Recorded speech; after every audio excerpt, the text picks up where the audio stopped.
तुमच्यावर पण काल विजयजींनी टीका केली. अरविंद सावंतांचं भाषण संपल्यानंतर तुम्ही आज शिवसैनिक वाटत नाही, काँग्रेस सोबत गेला म्हणून आज तुम्ही का काँग्रेस बरोबर केला? काँग्रेसने मिळवलेलं तुम्हाला स्वातंत्र्य चालतंय का? काँग्रेस पक्षाने मिळवलेलं स्वातंत्र्य चालतंय का? तुम्हाला गांधींचं नेतृत्व चालतंय का? हे मूर्ख आणि भंपक लोक आहेत. त्यांना जमिनी आणि पैशाशिवाय काही दिसत नाही, त्यांना देश दिसत नाही, त्यांना धर्म दिसत नाही, त्यांना देव दिसत. रात्री 2 वाजता राहुल गांधी होते सभागृहात, मात्र पंतप्रधान मोदी नव्हते. ते परदेशात गेले ना. बिल मंजूर झालं आणि जमिनींचा कागद घेऊन ते परदेशात गेले असतील रिक्त झालेल्या. मुंबईमध्ये एक जमीन आहे, तिथं उद्योगपतीचं घर आहे, ती देखील अशाच पद्धतीची जमीन आहे असा दावा केला जातोय. संसदेत दावा झाला हा. हे खरं आहे. हे आता नवीन नाही आहे ना. वक्फ बोर्डाच्या यतीमखान्याची जमीन आहे ती, अनाथालय.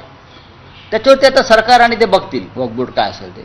पण देशभरामध्ये अशा अनेक जमिनीचा सौदा आधीच झालेला आहे आणि त्याला कायदेशीर स्वरूप देण्यासाठी त्या व्यवहाराला हे वक्फ बोर्डाचं बिल आणलं आहे.